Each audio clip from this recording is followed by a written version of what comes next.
بسم الله الرحمن الرحيم. هل أتاك حديث الغاشية وجوه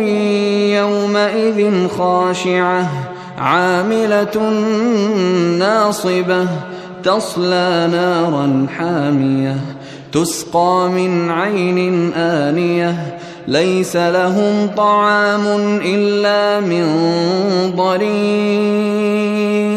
لا يسمن ولا يغني من جوع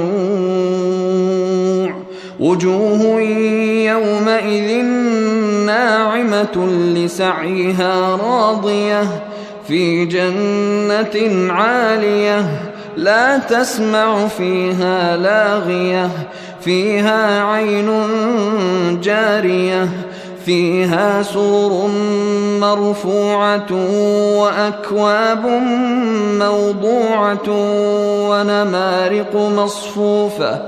ونمارق مصفوفة وزرابي مبثوثة أفلا ينظرون إلى الإبل كيف خلقت وإلى السماء كيف رفعت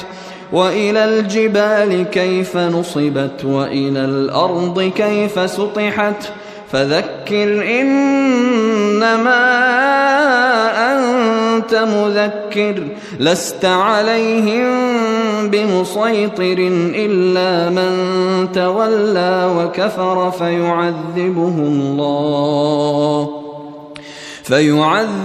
الله العذاب الأكبر إن إلينا إيابهم ثم إن علينا حسابهم.